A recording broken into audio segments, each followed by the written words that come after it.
Hi, everyone. My name is Javi Sanchez, and I am a project coordinator at DSOBD, the DC Department of Small and Local Business Development.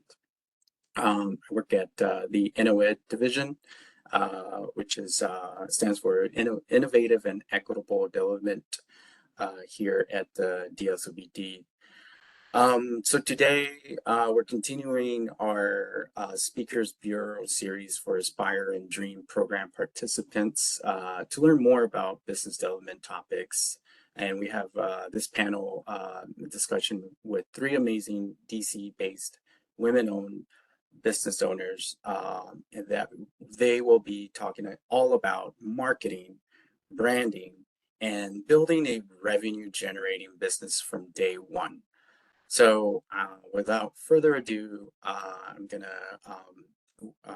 hand it off to Mackenzie, and first, and then to do a short intro, and then she can pick whoever panelist. So, Mackenzie, why don't you start off? Sure, sounds good. And thank you so much for having me here and for taking the time today, everyone. My name is Mackenzie Loy, founder and CEO of Homemade in DC. We're an online marketplace that offers corporate catering and custom gift boxes with everything sourced local to DC, DMV from women, BIPOC, and LGBTQ owned small businesses. So our mission is to close the racial and gender wealth gap through small business. We're starting here in DC, and then the vision is to scale by city. Since DC is amazing, but we're not going to achieve the mission just by staying within this amazing city.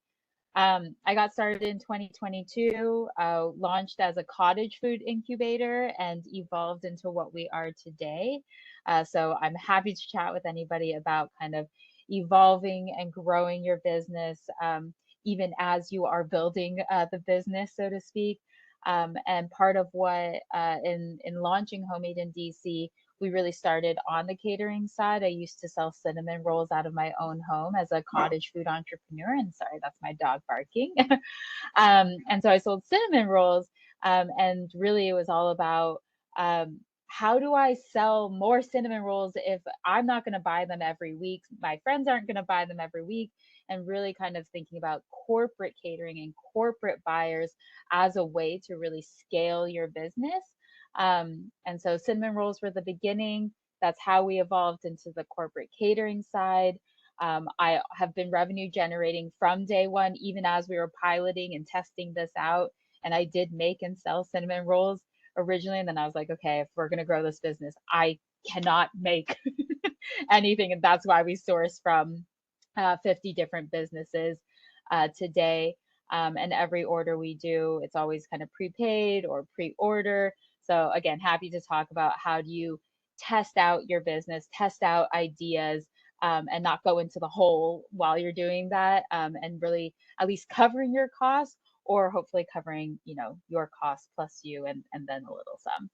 So I will stop there and I will pass it off to Gabriella. You are next on my screen. Awesome. Thank you so much. So nice to meet each and every one of you all.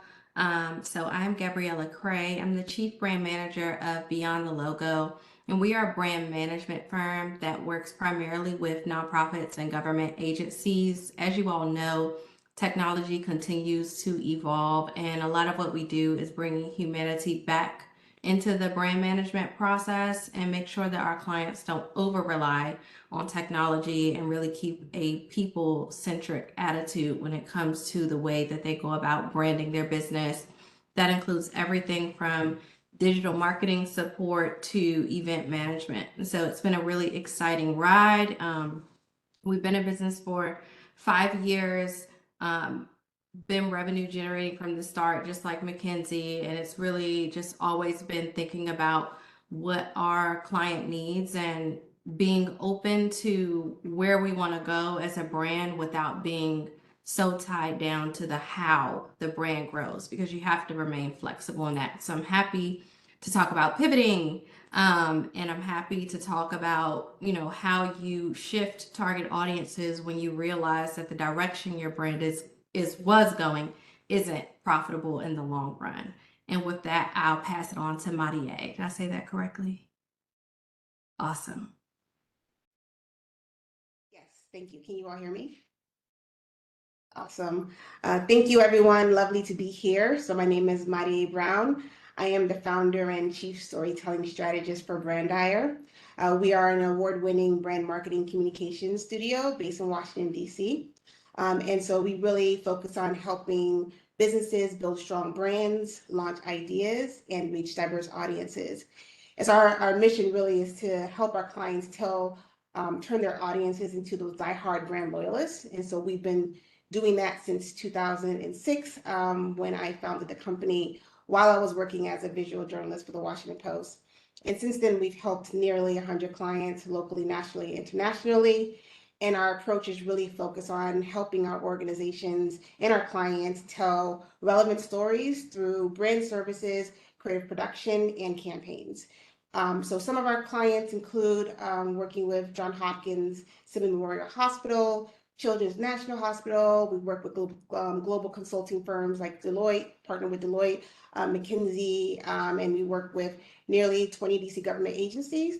And not to mention, we have worked on projects that have supported brands that are similar to, or we have supported brands such as Heineken, Carlsberg, McDonald's, Coca-Cola. And we also have won awards for our work, our creative work, alongside brands like Viacom, ESPN, Sony. And most recently, we were recognized as Small Business of the Year by the DC Chamber of Commerce, as well as some other awards for our work. As I mentioned, I started the agency while working a full-time job, kind of as a passion project at the Washington Post. And it was during that time that I was really helping to support friends and colleagues build their brand before I even knew what a brand was. And so I remember working 8-hour days and coming home and working another 8-hour day, really trying to help these businesses get off the ground. I thought that giving them the tools, like the logo, like the website, was going to be what really helped made a difference in their business. And the turning point for me was after working 16-hour days, 20-hour days, working on these small projects, following up with these same friends and families and realizing their business never really took off. And so I decided I was going to take a sabbatical from the Washington Post in 2010. Went to go get my MBA, went to go study in London in international business with a focus in marketing. And that's really when I really understood the power of strategy and how that is at the core of your brand and your marketing, your marketing for your business. And so from there, really understanding the role that storytelling plays in and as part of your brand strategy and how all those pieces are connected. So I brought that back and decided to launch my agency in 2017. And as these young ladies have been revenue generating from the very beginning, and multi 7 figures, tripled our revenue last year. And so super excited to share a little bit about how you think about business growth and what does that look like and how your business evolves and change as your business grows and as it matches that revenue. So really happy to be here and hopefully can provide some good insight for you. Great, thank you so much, Maddie. I think everybody has so much expertise here, incredible experience here, so much value added there. And one question that I have for everyone is, how do you, as you began your starting phases in the early journey of your business journey, how did you define success? What does success mean, to you? Yeah, anybody can take a stab at that question.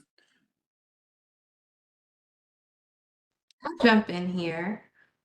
So I'll say my background is in manufacturing, and so I've always watched the numbers. So I worked in manufacturing in Mexico for, I would say, about 6 years.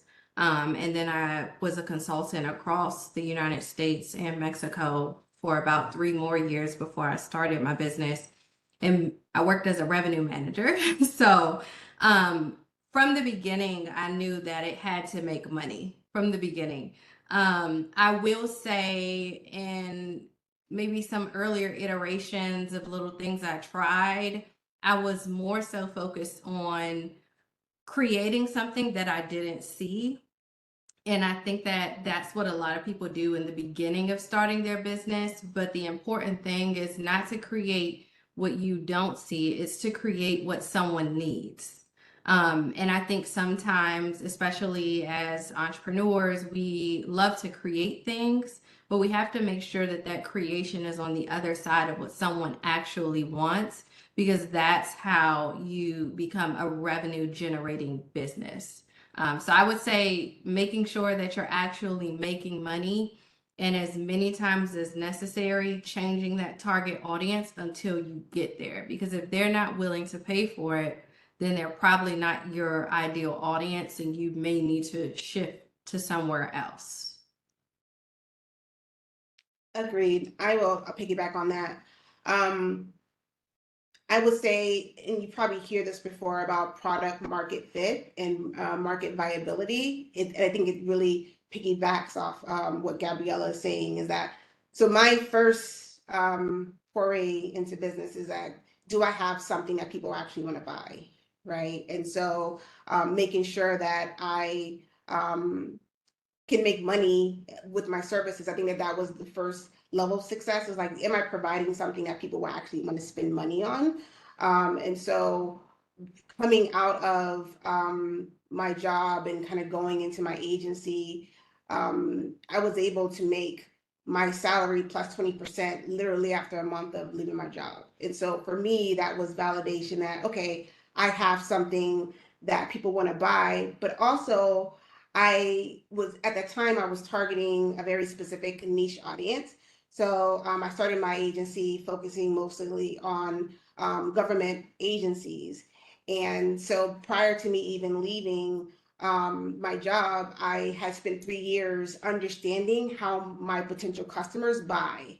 And so I think part of understanding whether or not, somebody actually wants to buy your product or service, you really need to understand what are their buying habits, what are their buying patterns, and how do they come to the decision that they actually need to actually buy your products. And so when one of the terms that we think about in marketing is really understanding that customer journey. And part of the customer journey is really identifying what are their pain points, because obviously when somebody's buying something from you, you're solving a problem.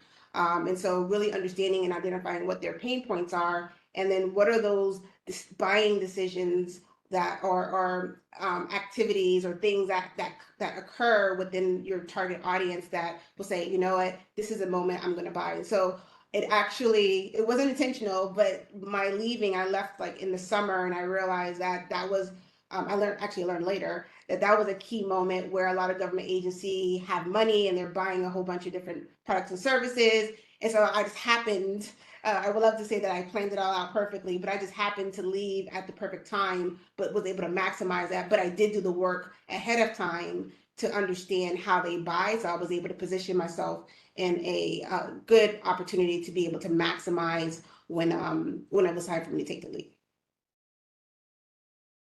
I wish I could have that story, Maddie. Like that would be amazing. Um, so I was in grad school when I launched Homemade in DC. And so from the corporate catering and gifting side, before we even formalized, and we're an LLC right now, I was selling some version of what we do today to student clubs. So student clubs on, or like student orgs on campus, literally most of their budget goes to food, because as a student you really only go to the events that have free food. And so that was to echo what you said, Maria, about like kind of a really specific targeted niche audience. That's where we started. And it's 2.5 years later, and I am circling back to those universities and saying, okay, how can I really make sure that I am blanketing Georgetown's campus and then moving on to Howard and GW and American, and catering and gifting are products that I was like, everybody could be our customer, right? And that's great because that means you have a really large, potential market. But where are you going to start, and how are you going to go back to the original question is like defining success? How are you going to get the little wins, really kind of like conquer a particular audience, and then you can grow from there? So one thing that I would say is I'm almost like 2.5 years later, kind of coming back to the thing that we got started in and really making sure that I kind of conquer this market. And so, to that extent, when you are getting started and you are thinking about some of these things, I always am like, think about it, but then do something, because I think doing is going to separate the I'd like to be a founder, I'd like to start a business, I have a great idea, to I have a business, I am a founder, I am building something. And awesome if that first kind of experiment is revenue generating.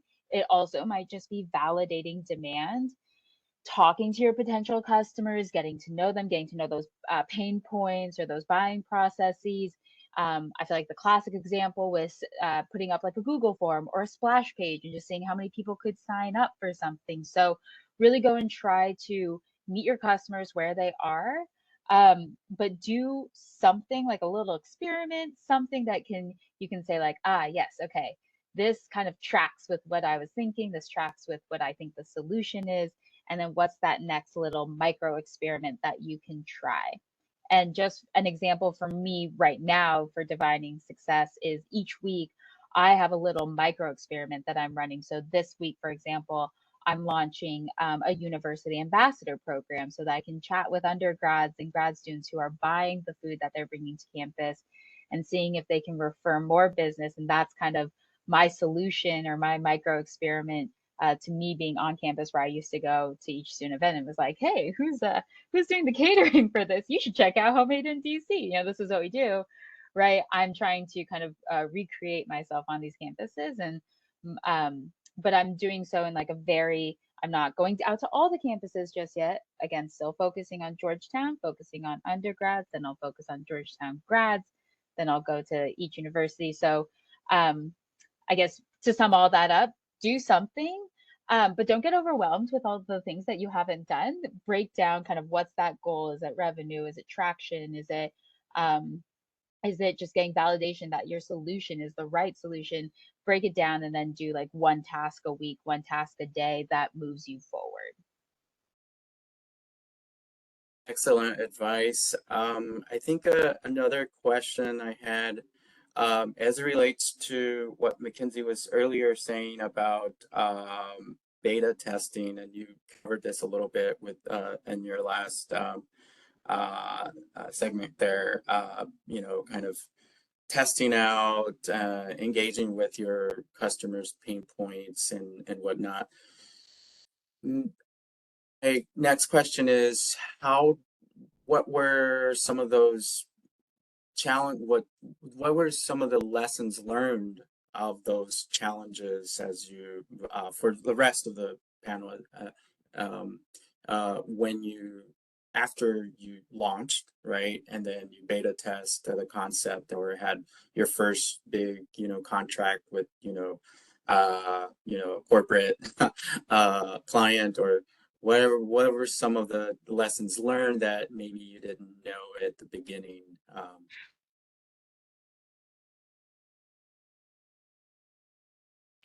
I can jump in.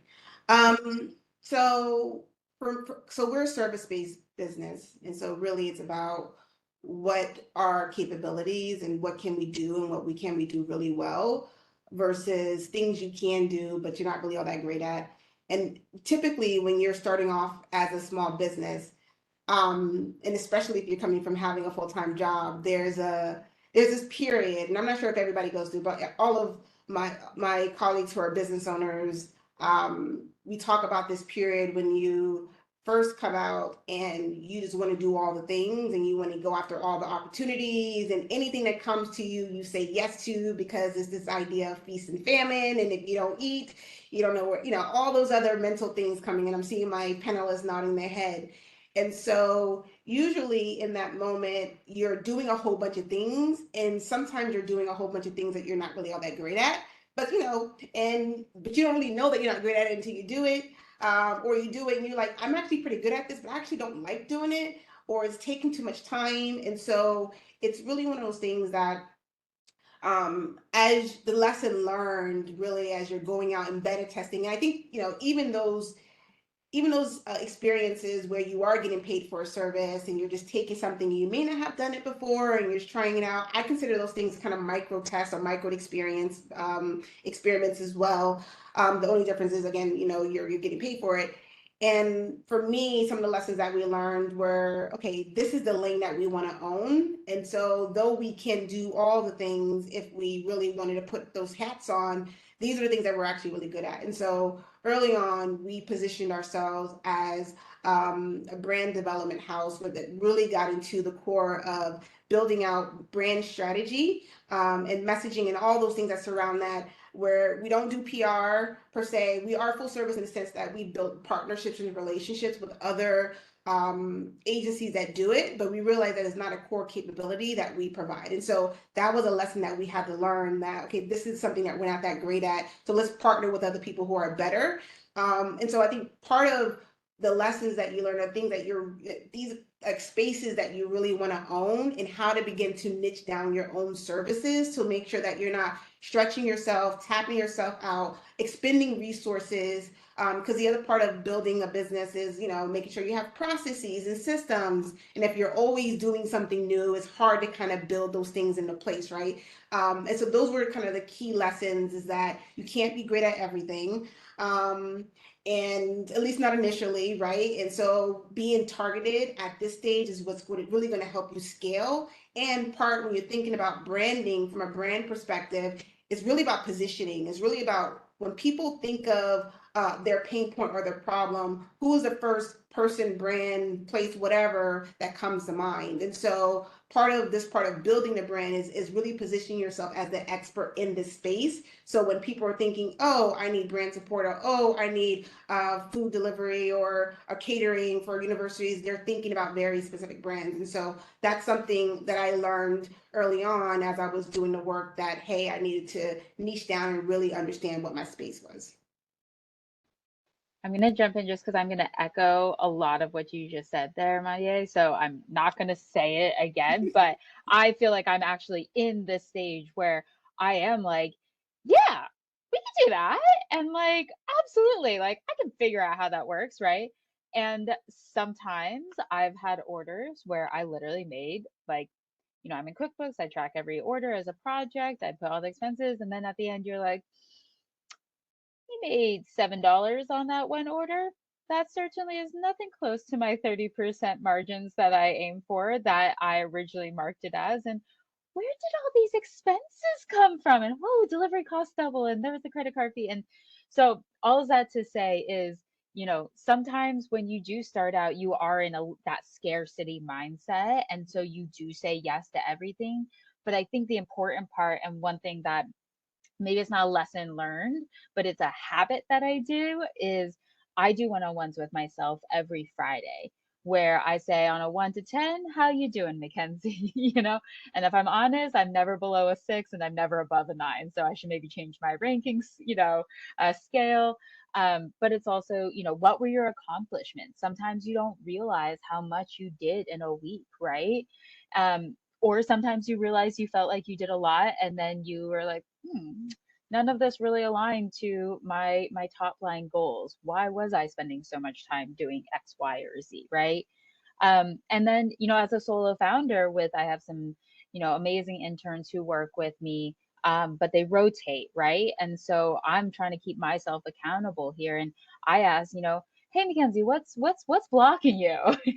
And it sounds silly, but then I'm like, okay, well, how can I help unblock you? And I know I'm having this conversation with myself, but I think it's really important to have that reflection time to think about, what did I say yes to that maybe didn't quite work out? Why did that go wrong?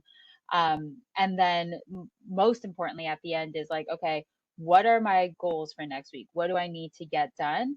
And I really try to keep it to three things and just one big task a day, because I know, and honestly, one big task Monday through Thursday, because I know opportunities come up, emails come up, fires come up. And so for me, to make sure that I don't burn out, I need to have a win every day.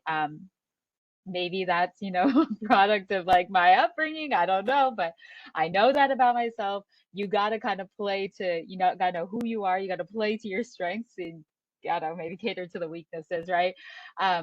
But I feel like building a business has been a big self-learning um, journey. And so those one-on-ones have really helped me make sure that I'm making progress each week. And if there are challenges, I'm kind of doing that reflection and recognizing. And then if any, depending on the businesses that everyone is building, you may be looking for outside investment at some later date. Although I have to say revenue is the best form of capital for your business. Grants, non-dilutive funding is the second best, and then kind of everything else follows, right?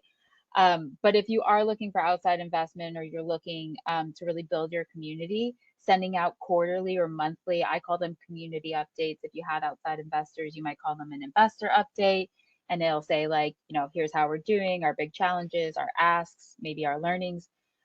Having weekly one-on-ones with yourself allows you to kind of easily go back at the end of the month or at the end of the quarter and say, what did I learn? What did we do? Right. So that you're not just doing kind of that really big, meaty reflection once a quarter. And you'll also be surprised at how much you are learning if you do this reflection regularly. All right, and then I'll finish it off here. So I will say we don't do a lot of beta testing outside of our current client pool. So most of the time, what I find in my work is most of our clients, some of our best clients have actually approached us and said, hey, this is something we're trying to do. Can we sit down? Can we talk about it? And a lot of times that's really how we found our space. How we have our biggest client to date, they approached us. And so while I think as a small business, there's definitely opportunities to beta test, there's so much power in listening to what your core audience is telling you they want from you. Um, Being sure that you're not doing everything, right? But there are some complementary services and products that you can start to think about, especially if people are asking for them. I would say that's like the cheapest form of beta testing because you already have a paying customer. They're literally waiting on you. And so I do that just by making sure I have a strong relationship with my clients, always creating new relationships with people in the space because you just never know who's watching you and who's waiting to approach you to ask, hey, I have this big project. Do you want to come join the team? So I will say, like, always put your best face first.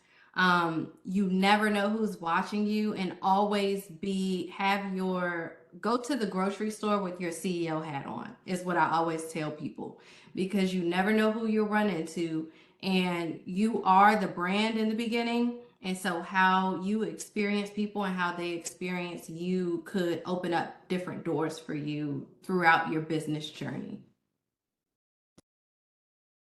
Thank you so much. I think overall, in my experience, previously before I came on board with DC government, I had helped to launch a company in New York, and this is just so true, and it reminds, and going back to my days in startup land, where values, sticking to the brand values, the core product, and drilling down on the niche space that you're an expert in, and then offering those complementary services or products as Gabriella was just talking about, like you can kind of, beta test or kind of, test out that with that customer because they're, telling you like, I love you, I love the product and whatnot.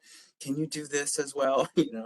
And customers will do that, will tell you that. And then my next question for everyone is at the beginning, when this starting out, a lot of folks may say, "Oh, I may not be an expert in accounting or taxes or other things like that, or marketing, or I can't afford, accounting, legal support, marketing, branding, PR at the beginning." So, what do you say to folks and what would you suggest in those cases with, that when folks are saying, I will hold off on marketing, accounting, legal until I can afford it, until, what are some of the, insider tips about, and what can you suggest in those cases?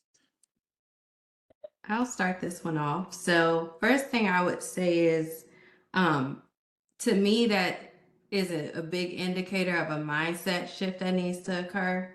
If someone wants to say, I can't, I can't, I can't, I can't, as a business owner, you're literally in the business of finding solutions. You have to be inventive. This is your practice. This says how much do you really want it. There are so many resources out there for business owners. You have Chat GPT, and none of us had that when we started out, right?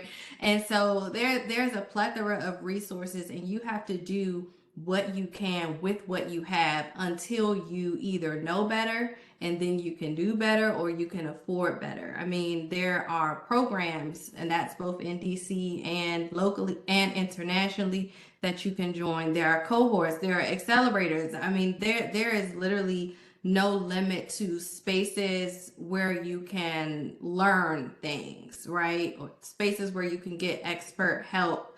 And so it's just a matter of being resourceful, reaching out for help, not being afraid to say, I don't know how. Do you know anyone? And making sure that you're in community. I know a lot of times when people start businesses, sometimes they isolate themselves. But what I will say is some of the people who I know from working a full-time job have been some of my greatest resources because they've been able to connect me to the attorney. They've been able to connect me to a great accountant. And now I know I don't have to go, through a website and hope and believe that this person is who they say they are on the other end. And so I would just say lean on your network, be resourceful, and do what you can with what you have. It's really about starting and finding the next step and the next step and the next step. It's not about having it all together at once. Would absolutely echo that as far as like, you don't need to. I came from a corporate background, so I feel like I really knew what it was like to, and I came from a sales background. So I really feel like I knew what it was like to be a cog in a very well-oiled and well-run machine. And yeah, I had marketing content that I could reach out to. We had events that I could go to and I could bring our clients to it. I had solutions consultants who would do the demos. I had someone in collections who would follow up on unpaid invoices. And as a business owner and founder, like you put your hat on, right? Take that off, put another hat on. But you really don't need all of those pieces when you're getting started. Would it be awesome? Yeah. Are there resources out there to Gabriella's point? Yeah. So definitely go find them. We've benefited from pro bono consulting, pro bono accounting, um, legal advice, which honestly was like for us now, and I received it like 2 years ago. So I was like, it wasn't that helpful for us at that time because we were so early stage. I didn't even know what questions to ask, like what kind of contracts we would have needed at that point. And so all that to say is, again, we talked about revenue generating from the beginning. Don't spend all that revenue on like one thing, right? Think about what's going to make the most impact for that next stage, not where you want to be 5 years or 10 years from the road. What's going to be the most helpful for that next stage? I say that, and I do just want to be super cautionary about when we got started. Like I did sell some things before I even set us up as a legal entity, and that was to kind of test it out, right? I was basically selling cinnamon rolls to friends to test it out. But there are certain things that when you do want to formally, incorporate, whether as a LLC here in DC, a Delaware C Corp, right? There are certain steps that you should do, and you do want to make sure that you do those correctly. You are paying, your sales and use tax to DC. If you set up as a Delaware C Corp, you need to set up as a foreign entity if you're operating here in DC. So there are a couple of things like that, but again, that you really do need to spend the time and attention on when you're getting going, because it's going to be a lot of work to go back and do it right. So document everything. But again, to Gabriella's point, there are so many, like right here, right? This is a resource for how to start a business and how to do it correctly legally. So all of those resources are out there, and good old fashioned Google and ChatGPT can at least give you the gut of like, okay, what are the questions that I should ask? You don't need to know all the answers, but you need to ask the questions. And then at the end, you should always be asking whoever the expert is, or, whoever you're talking to, like, hey, is there anything that I should have asked that I didn't? Anything else that you would like to let me know? And just kind of absorb it in, right? Being a founder and business owner is being super humble about, like, you might be an expert in one area, but you're probably not the expert in all these other areas. So lean on those resources. And if I can bring up the rear, I think all of the feedback that was given, I ditto it and echo it. I would like to offer two kind of practical tools. One I built and one that currently exists. So I would 100% say get plugged into the ecosystem, and being a part of DCNO is part of that. But there's a platform, I don't know if you know CNHED, they just launched a new platform called DC smallbizhelp.com. And so basically what I just put the link in chat, they basically aggregate all of the different components of the ecosystem and have organized it based off of which phase you are in your business. So if you're just startup or growth or scale, they've identified the organizations, the same organizations that we said that you should get plugged into. They've identified who those organizations are, what they could potentially help you with. A lot of them, again, do provide free services, and have scholarships and all these other things that provide specific help. I definitely recommend if you can become a part of, and I think you already are kind of doing it with this engagement, but incubators and accelerators are a really great way to get plugged in, because they're typically offering you, free services, et cetera, et cetera. And so a lot, when I first started, was really kind of using a lot of those free tools. The other tool that I wanted to share is actually a AI tool that I built called HelloBrain. I can put this in chat. And essentially, I identified the problem. So as I mentioned, as I was telling my story, I started my business first working with emerging business owners who were trying to build businesses just like you all. And as my agency grew, I realized that a lot of them could no longer afford my services. And so I wanted to build a tool to help them do exactly what we're talking about. How do you build out your full brand strategy? Because as Gabrielle mentioned, your brand is more than just your logo, as she has eloquently put in the title of her business. And so how do we help you kind of build out the holistic elements of your brand to make sure that you're positioned well and have a strong foundation to begin to market your business? So a lot of times businesses want to jump to marketing, but they don't really have the foundation of a strong brand that can help them identify and articulate their value proposition, what actually makes them unique, who have a clear understanding of who their customers are so they can target those messages.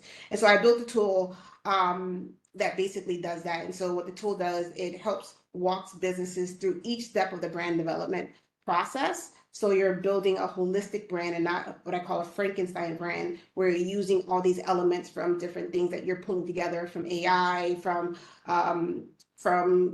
Fiverr, from where all these other places that you're doing, and you have something that's not cohesive. Our tool helps you, walks you through each step. And the thing that I think all these women on here can attest to is that when you grow a business, you are an expert in the service you're trying to provide.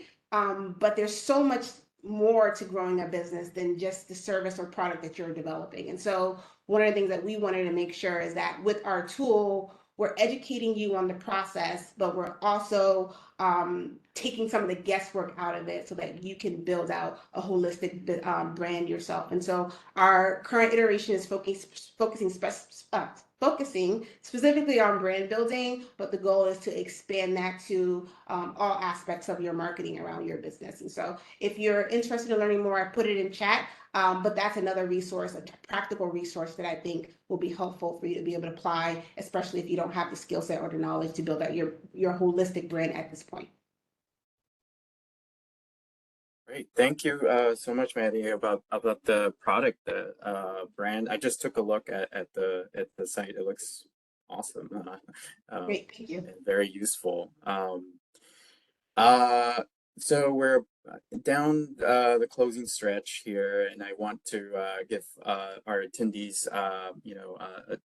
some opportunity to ask questions. So, so for the attendees, let me just unmute on my end, unmute the attendees here, and then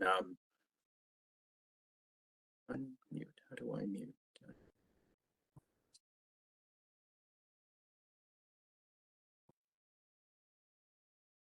Let's see.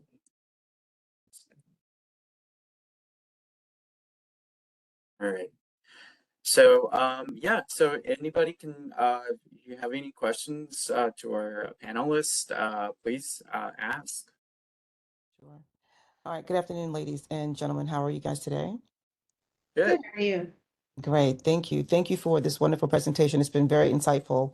I am 27 years and I'm a chiropractor, and I have a holistic healthcare firm, and we focus on corporate and non-corporate wellness programs, as well as we provide holistic products and services to help support companies with stress management and reducing burnout and some other areas we also engage in to support companies in general to help increase their revenues by making sure their employees are healthy and happy. Okay. So with that being said, I am a CBE company, have been a CBE company here in Washington, D.C. for about 7 years. And I've gone to many networking events and many different go-sees with different insurance companies. And we've been trying to obtain a contract with some of these corporations to provide our services, and also with DDS. And so it's I think I put it in the chat box already about, what if you have all these skill sets and have all this knowledge and all the expertise, and your team has the expertise, but yet you're constantly being overlooked by some other firm who may be smaller than yours, not have as much experience. And how do you stay the course? That's my first question. And then the second question was to Mackenzie. I did create a healthy popcorn line because I was a personal trainer.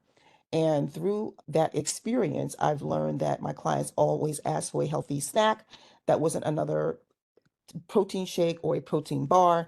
They wanted something that sustained their energy, but that also helped reduce the onset of a crash in the middle of the day. So I created my popcorn line. And that was going to go in Whole Foods, but I did not have the money to get the barcodes at the time. And so that kind of delayed, and then some other life issues happened, and I took a sabbatical and some other things happened. So the question becomes, how do you stay the course when you're always being overlooked? And what do you do when you get in that slump?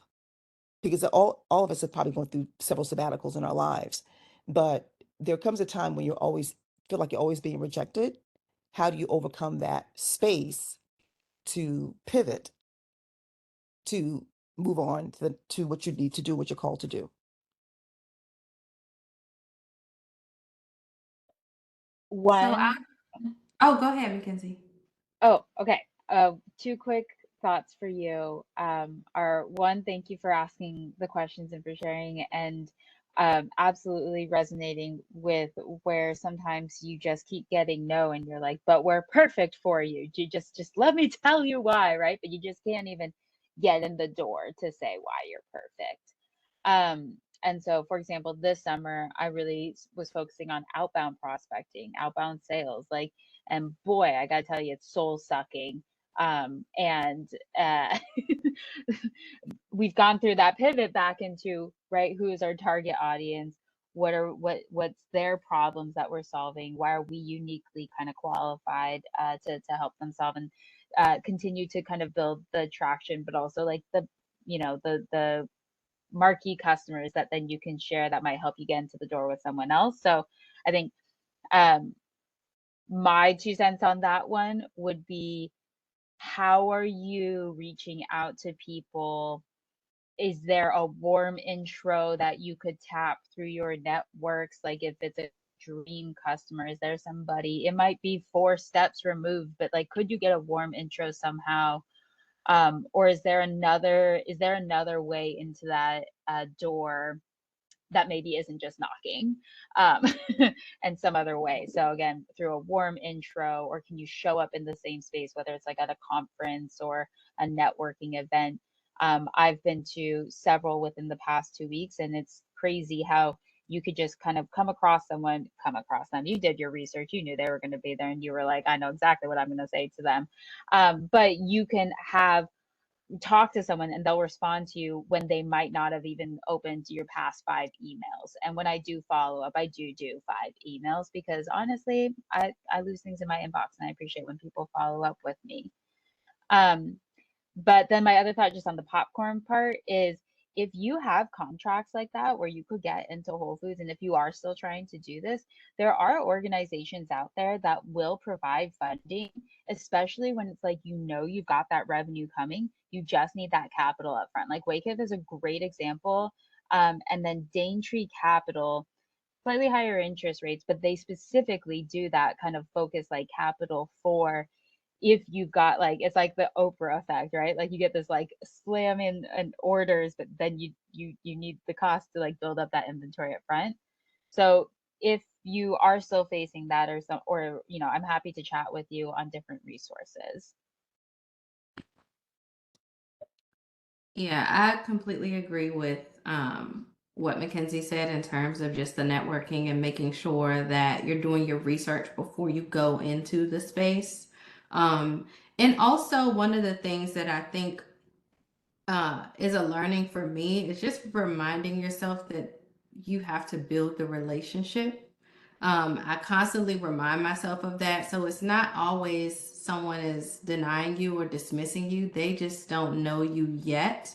And so it may take more than 1 or 2 interactions for them to even start opening their mind to working with you or considering you. And the other thing that came to mind immediately as I was just listening to you talk is, it sounds like you have a lot going on, and that can be off-putting to certain types of clientele.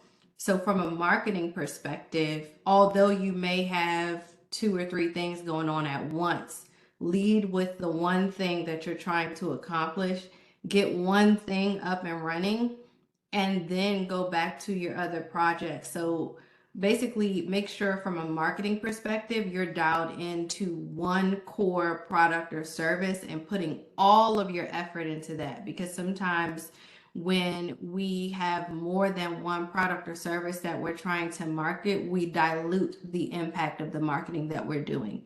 So that's just something to consider in terms of how you are approaching people when you're out and about. I'm not really sure what that looks like, but I'm just saying, just immediately hearing you, listening to you, it sounds like you've got a lot of great things going on, but to an ideal client, they may say, this person doesn't have enough capacity to focus on what I want them to do.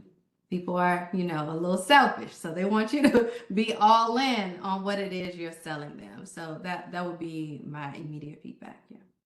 Yeah, I think that's all great feedback. A couple things I would add, and I think it kind of takes what Mackenzie and Gabriella mentioned a little bit deeper.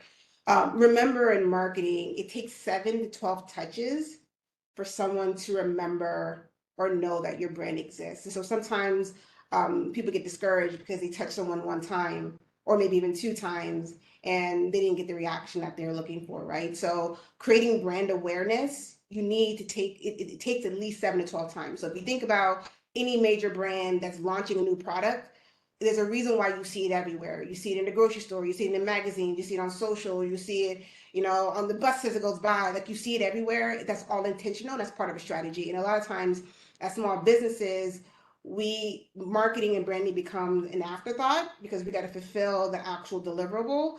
And so we forget the fact that we need to make sure that we're touching our prospects or our clients multiple times to even get them to know that we exist. That's just to even get people to know that you exist.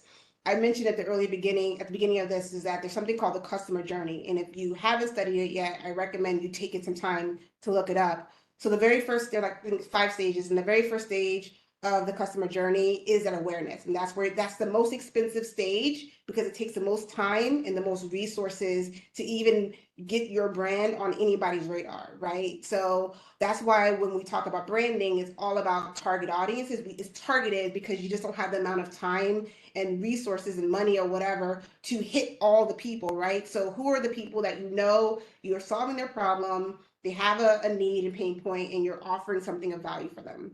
But the part that we also forget is the next phase. Just because somebody knows you exist doesn't mean that they're actually going to consider you as the solution to their problem. So the next step in the customer journey, and excuse me if you all have already studied this already, but would be the consideration. And that's where you're actually providing information that shows that you're an expert in what you do, that you understand your customer's pain point, that you have a solution, that you're positioning yourself as a thought leader, and you're able to provide value to them in a way that they can actually consider you for the solution to their problem. Then the next step is where we want to jump to is purchase, right? Because obviously when we want to get the sale and we want to bring the revenue, and then the next stage is our service, making sure that you're providing a great service so people come back. And then ultimately the reason why you brand is for loyalty, because a loyal customer is a cheap customer because you don't have to worry about spending your resources to create awareness, right? So think about that journey. And so when you're really thinking about your actual marketing strategy, right, first you need to build your strong brand strategy. And that's a whole other masterclass, but a lot of times businesses struggle with their marketing because they don't really have a clear understanding of who they are, who their customers are, what value they're actually solving, what the pain point is. How do you speak to that in a way that they actually care about what you're providing? And so there's brand work that needs to be done first. But once you are clear on those things, then your marketing strategy is really about how do you move people through that funnel based off of how you target them, right? And so your marketing strategy could be targeted at different phases of that funnel, right? So I say all that to say is that when you're thinking about, like, I've done, a lot of times, like, well, I've already done that. It's like, but did you, right? There's multiple different levels of engagement that you can do. How are you showing up? How are you articulating your values? How are you sharing testimonials? Are you sharing before and afters? Are you sharing those kind of things that people are like, oh, wow, she actually knows what she's talking about. She actually has a capacity, which Gabrielle is talking about. She also, can do it in a very unique way. And she's solving my problem. The problem might not be just that I need the service. If I already have someone who's providing the service, I might be looking for someone who's cheaper. I might be looking for someone who has a more innovative approach, right? And so really understanding how you can show up differently than their competitors. And that's where competitor research and all this other stuff comes in. But all those things are important to really putting together your marketing strategy. And I will say, from a service-based business, that to Gabriella's point, the most valuable marketing strategy is your relationships. So making sure that you're going out there, making sure that your people see you, and your brand is being seen. And so I made the mistake, I would say, in the first 3 years of my business, just focus on service delivery. And it wasn't until I made a concerted effort to raise my own brand and to put myself out there that the revenues of my agency grew and were able to triple in 1 year. So I would say making sure that you're touching, having those touch points, you're sending out email newsletters, you're sharing your testimonials, you're sharing your case studies, and more importantly, you're approaching every customer from the perspective of how can I build a relationship with them? Because that's ultimately what branding is about, is how do you build that relationship? And then you'll see that if you do those things and really think about how you want to move your customers down the funnel, you'll probably end up seeing some success. My last point is you mentioned something about CBE, trying to get opportunities with agencies. One thing I would say, and I think I mentioned this earlier, is really understanding how your customers buy. And agencies typically go for the lowest price. So depending, right? And there's terms, but most of the time it's lowest price. So is it really that, they chose someone over you, or is it because competitively from a price perspective that somebody fee might be better? So those are other nuances in addition of, do people know you, that could influence whether or not somebody buys from you or someone else. No problem. Thank you so much. And I'll one tag on to the CBE question. We do have at DSOBD division or a team called BizOps. So for anybody on the panel or the attendees who are CBE certified and would like to get more like one-on-one advice or consultations, our BizOps team can help CBE certified businesses to better market themselves for better opportunities, positions for potential district contracts with the city. So just FYI for all the attendees out there. We have one more question from the audience or for the attendees, and then we'll need to wrap that up here. Anybody else have a question?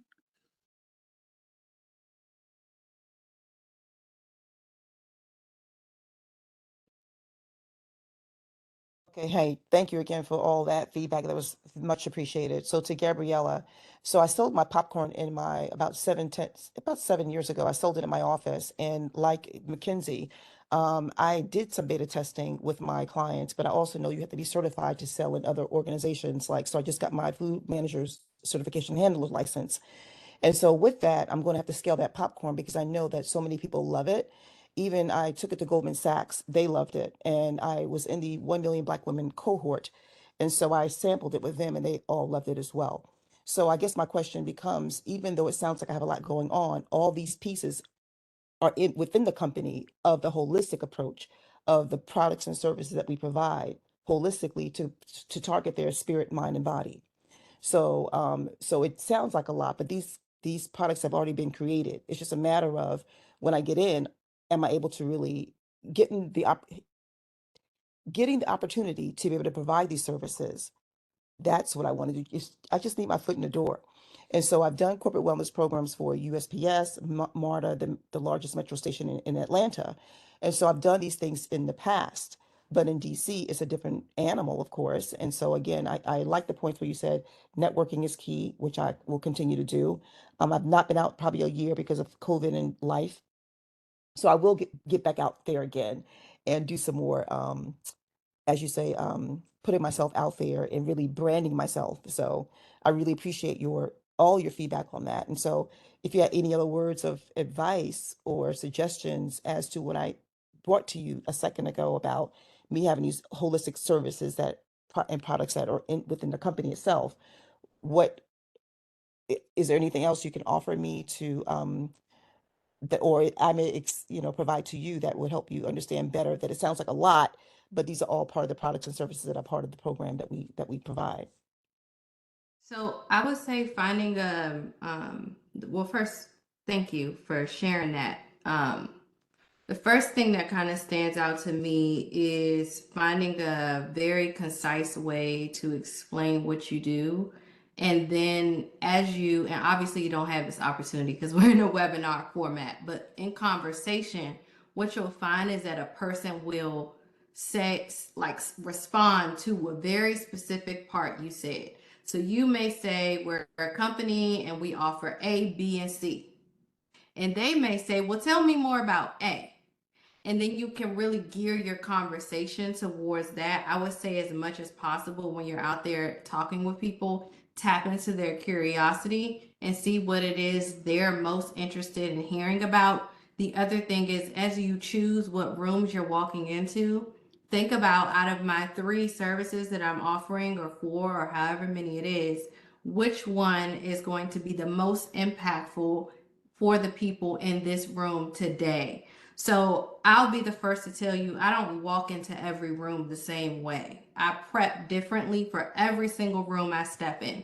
If I'm going to a health organization, I'm reading health articles before I get there. If I'm going to a social justice organization, I'm reading about that before I get there. I'm reading about the laws that were recently passed in that area, so I know exactly what I can talk to people about and stir up conversation about. So I would say really curate the spaces that you walk into, and as much as possible, although you have a holistic model, still understand people need one thing to anchor down to. They really, really, really need that. You can remember, you can always open them up to your suite once they're in your business, but you've got to get them in first. And the way you do that is through one thing, one problem, one solution. And that's what is really going to make them say, I know for a fact this person can solve my problem. That's really super helpful because I have a lot in my head. And so, and again, as you speak to that one main point and me really laser focusing on that. So thank you. Welcome. Hey, thank you so much for all the advice there, Gabriela Mattier. Hope I pronounced it correctly this time.